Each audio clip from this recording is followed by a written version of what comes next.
ابن عربی کا پورا نام ابو بکر محمد بن علی بن محمد بن احمد تھا، لیکن وہ شیخ اکبر کے لقب سے مشہور ہیں۔ ابن عربی 1165 عیسوی میں جنوبی اسپین کے شہر مرسیا میں پیدا ہوئے۔ وہ اسلامی تصوف کے عظیم فلسفی، شاعر اور عالم دین تھے جنہوں نے اسلامی فکر پر بہت گہرا اثر ڈالا۔ ابن عربی کا شمار ان عظیم صوفیوں میں ہوتا ہے جنہوں نے اپنے زمانے کے علم و حکمت اور فلسفے کو نہ صرف سکھایا بلکہ اس میں انقلابی تبدیلیاں بھی لائیں۔ ابن عربی کے خیال نے نہ صرف اسلامی دنیا بلکہ دنیا بھر کے فلسفیانہ اور صوفی نظریات پر اثر ڈالا۔ ابن عربی کا بچپن مرسیا میں گزرا جہاں ان کی ابتدائی تعلیم کا آغاز ہوا۔ مرسیا میں اس وقت علم و آداب کا مرکز تھا جہاں بڑے بڑے علماء اور صوفیہ حضرات موجود تھے۔ ابن عربی نے بچپن ہی سے علم کے شوقین ہونے کے آثار دکھائے۔ انہوں نے قرآن، حدیث اور آداب میں اپنی ابتدائی تعلیم حاصل کی اور اپنے استاذ کے ساتھ گہرا تعلق قائم کیا۔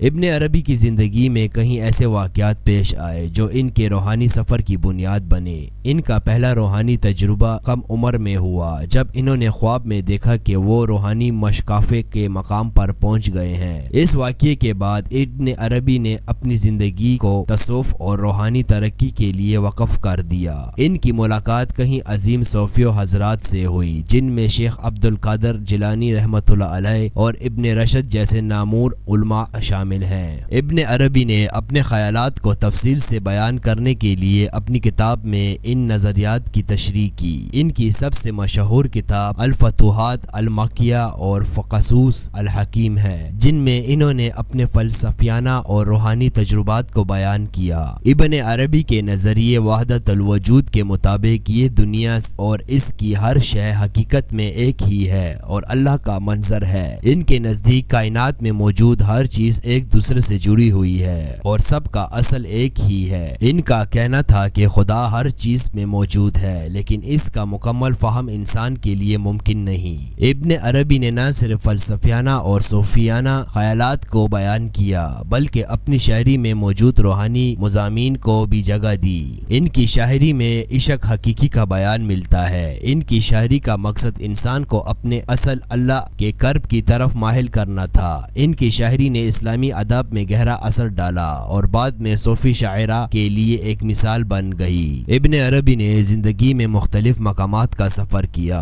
انہوں نے اسپین سے نکل کر شمالی افریقہ، مصر، مکہ مکرمہ، بغداد اور شام اور ترکی کے مختلف علاقوں کا سفر کیا۔ ان کے سفر کے دوران انہوں نے مختلف علماء کرام اور صوفیوں سے ملاقات کی اور ان سے علم حاصل کیا۔ ابن عربی کے سفر نے ان کی روحانی اور فلسفیانہ تجربات کو گہرا اور وسیع کیا۔ ہر جگہ انہوں نے علم کی پیاس کو پورا کیا اور اپنے خیالات کو مزید پختہ کیا۔ ابن عربی کی کتاب الفتوحات ان کے روحانی تجربات اور مشاہدات کا مجموعہ ہے۔ یہ کتاب اسلامی تصوف میں ایک عظیم مقام رکھتی ہے۔ اس کتاب میں ابن عربی نے مختلف مقامات، درجات اور حالاتوں کو بیان کیا جن سے ایک صوفی اپنی روحانی ترقی میں گزرتا ہے۔ فقصوص الحکیم ابن عربی کی ایک مشہور کتاب ہے جس میں انہوں نے انبیاء علیہ السلام کی خدمت اور ان کے پیغامات کو تفصیل سے بیان کیا ہے۔ یہ کتاب اسلامی تصوف میں ایک خاص اہمیت رکھتی ہے اور اس کا شمار ابن عربی کی عظیم تصوفیت میں ہوتا ہے۔ ابن عربی کی وفات 1240 عیسوی میں دمشق میں ہوئی۔ ان کا مزار دمشق میں ہے اور ہر سال دنیا بھر سے لوگ ان کے مزار پر حاضری دینے آتے ہیں۔ ان کے بعد آنے والے صوفیوں نے ان کی تعلیمات کو آگے بڑھایا اور ان کے خیالات کو اپنی زندگی میں شامل کیا۔ اگرچہ ابن عربی کو اسلامی تصوف میں بہت بڑا مقام حاصل ہے مگر ان کے نظریات پر ہمیشہ سے تنقید بھی کی گئی ہے۔ بعض علماء نے ان کے نظریے وحدت الوجود کو اسلام کے اصولوں کے خلاف قرار دیا۔ تاہم ان کے پیروکاروں کا کہنا ہے کہ ابن عربی کے خیالات کو درست سمجھنے کے لیے ان کی تصونیف کو گہرائی سے پڑھنا ضروری ہے۔ ابن عربی کی شخصیت اور ان کے نظریات کو سمجھنے کے لیے ہمیں ان کی زندگی کے مختلف مراحل کو گہرائی سے جانچنا ہوگا۔ اس کہانی میں ابن عربی کی ابتدائی زندگی، روحانی تجربات، سفر تصوف کے میدان میں ان کا فلسفہ، وحدت الوجود کا نظریہ، ان کے مشہور تصونیت اور ان کے بعد کے اثرات شامل ہوں گے۔ ابن عربی کے والد بہت بڑے عالم اور صوفی تھے جس کی وجہ سے ابن عربی کو بچپن ہی سے عالمی اور دینی ماحول میسر آیا۔ ان کی تعلیم کا آغاز قرآن اور حدیث سے ہوا اور انہوں نے علم، کلام اور ادب کی ابتدائی تربیت حاصل کی۔ اس کے بعد انہوں نے اسلامی فلسفے اور روحانی علوم کی طرف اپنے شوق کو مزید بڑھایا۔ ابن عربی کے مطابق ان کا پہلا روحانی تجربہ تب ہوا جب وہ صرف 8 سال کے تھے۔ انہوں نے خواب میں دیکھا کہ ان کے ارد گرد ایک نورانی ماحول ہے اور وہ ایک بلند مقام پر کھڑا ہے۔ اس خواب نے ان کی زندگی میں ایک انقلابی تبدیلی کی بنیاد رکھی۔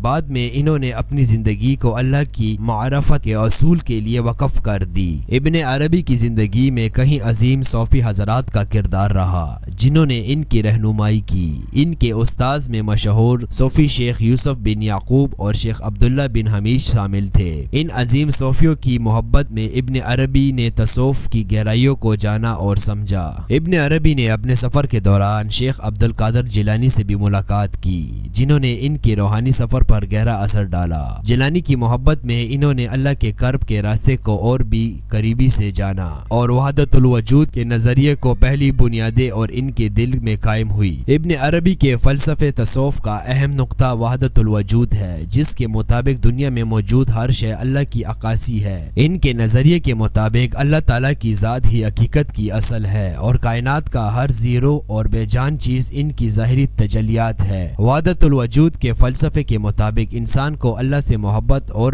قربت کے ذریعے اپنی حقیقت کو پہچاننے کی کوشش کرنی ہے۔ ابن عربی کے اس نظریے نے نہ صرف اسلامی دنیا بلکہ دنیا بھر کے فلسفیانہ اور صوفی نظرات پر گہرا اثر ڈالا۔ بعد کے کئی صوفیاء نے ان کے نظریات کو اپنی زندگی کا حصہ بنایا اور وحدت الوجود کو ایک ہی مذہب اور روحانی فلسفے کے طور پر قبول کیا۔ ابن عربی کا مکہ مکرمہ میں قیام ان کی زندگی کا ایک اہم باب ہے۔ یہاں انہوں نے کئی سال گزارے اور اپنی مشہور کتاب الفتوحات لکھی۔ یہ کتاب ابن عربی کے روحانی تجربات کی تفصیلات پر مبنی ہے۔ اس کتاب میں انہوں نے اپنے فلسفیانہ نظریات اور تصوف کے مختلف درجات کو بیان کیا۔ ابن عربی کی دوسری مشہور کتاب فصوص الحکم ہے جس میں انہوں نے مختلف انبیاء کے کردار اور ان کی حکمت کو بیان کیا۔ ان کے مطابق ہر نبی ایک خاص حکمت کا مظہر ہوتا ہے اور اس کتاب میں انہوں نے حکمتوں کو تفصیل سے بیان کیا ہے۔ فصوص الحکم کا شمار اسلامی تصوف کی اہم ترین کتاب میں ہوتا ہے۔ یہ کتاب بعد کے صوفیوں اور علماء کے لیے مشعل راہ ثابت ہوئی۔ انبیاء کی حکمت کے حوالے سے ابن عربی نے ایسی نکات بیان کی ہیں جو ان کے فلسفیانہ بصیرت اور روحانی تجربات کا مظہر ہے۔ ابن عربی کی شاعری بھی ان کے فلسفیانہ نظریات کا آئینہ دار ہے۔ ان کی شاعری میں عشق، حقیقی خدا کی معرفت اور ان کے اندر موجود روحانی سفر کا بیان ملتا ہے۔ ان کی شاعری کا انداز منفرد اور دل کو چھو لینے والا ہے۔ ان کے اشعار میں خدا کی ذات کا قرب محسوس ہوتا ہے اور عشق حقیقی کے جذبات کو اجاگر کیا گیا ہے۔ ابن عربی کی تعلیمات اور نظریات کو اسلامی دنیا میں مختلف نظریات کا سامنا کرنا پڑا۔ بہت سے علماء نے ان کے نظریات کو اسلام کے بنیادی عقائد سے متصادم قرار دیا۔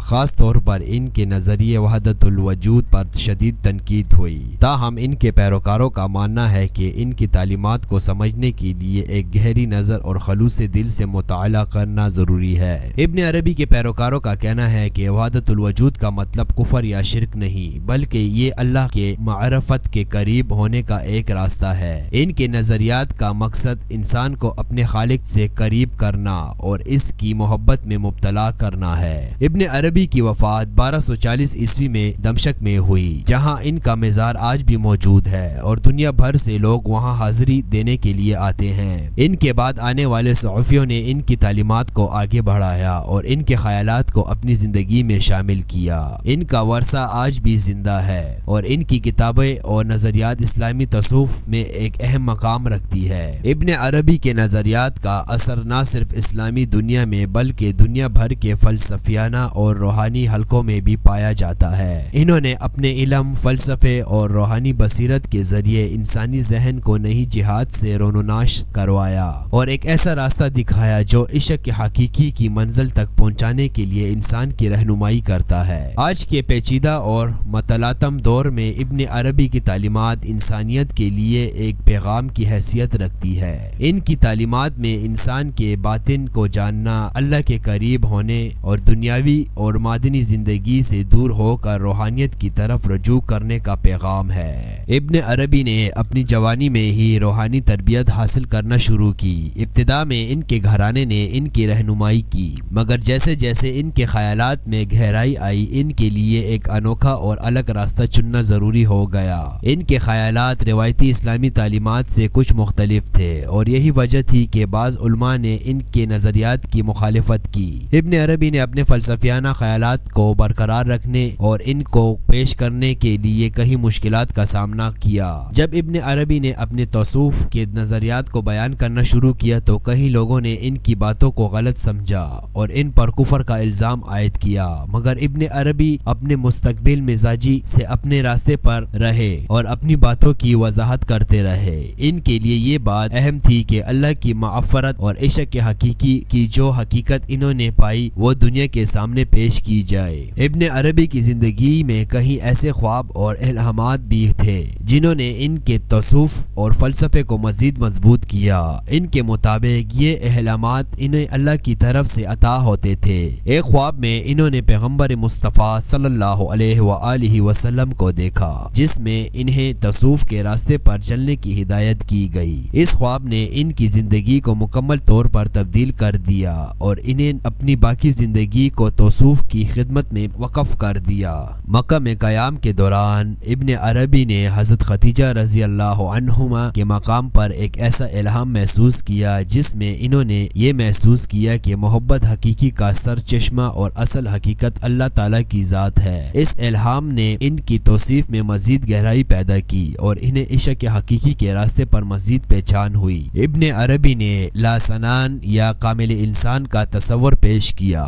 ان کے مطابق کامل انسان وہ ہوتا ہے جو اللہ کی صفات کو مکمل طور پر سمجھتا ہے اور ان کو اپنے اندر سموا لیتا ہے۔ ان کے نزدیک کامل انسان وہ ہے جو اللہ کی محبت میں فنا ہو چکا ہو اور ان کی ہر حرکت اور علم اللہ کی طرف سے ہو۔ ابن عربی کے مطابق کامل انسان کی سب سے بڑی صفت یہ ہے کہ وہ دنیاوی خواہشات سے بالاتر ہوتا ہے اور ہر شے کو اللہ کی تخلیق سمجھ کر محبت سے دیکھتا ہے۔ ان کے نزدیک ایک کامل انسان کے دل میں نہ تو بغض ہوتا ہے اور نہ کوئی دنیاوی لالچ۔ ابن عربی نے خوابوں کی تعبیر کے فن کو بھی نئی جہت دی۔ انہوں نے خواب کو ایک ایسا ذریعہ سمجھا جس کے ذریعے اللہ تعالیٰ بندوں کو ہدایت دیتا ہے۔ ان کے مطابق ہر خواب کا ایک خاص معنی ہوتا ہے اور وہ اللہ تعالیٰ کی طرف سے انسان کی روح کو سمجھنے کے لیے ایک پیغام ہوتا ہے۔ ابن عربی کے مطابق خوابوں کی تعبیر کا علم نہایت ہی گہرا اور حساس ہے۔ انہوں نے کہا ہے کہ ایک خواب کا مطلب ہمیشہ وہی نہیں ہوتا جو بظاہر نظر آتا ہے۔ اس علم میں مہارت حاصل کرنے کے لیے ایک شخص کو تصوف اور روحانیت میں گہرائی سے مشغول ہونا چاہیے۔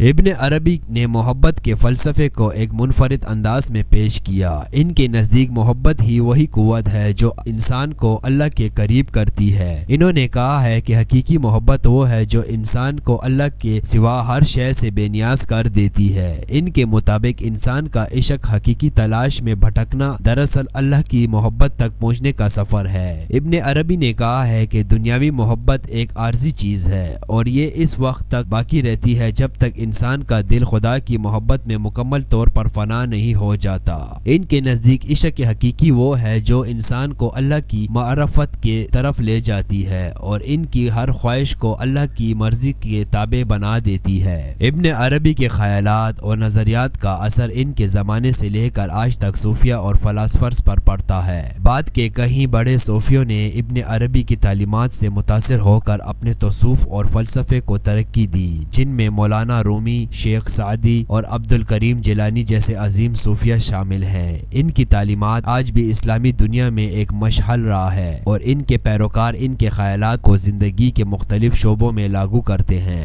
ابن عربی کے خیالات صرف اسلامی دنیا تک محدود نہیں رہے بلکہ ان کی فکر دنیا بھر کے فلسفیانہ حلقوں میں بھی سراہی گئی۔ مغربی فلسفہ نے بھی ان کے نظریات کو پڑھا اور ان سے متاثر ہوئے۔ ان کے خیالات میں محبت، امن اور انسانیت کی روح پائی جاتی ہے جو کہ ہر دور میں اہمیت رکھتی ہے۔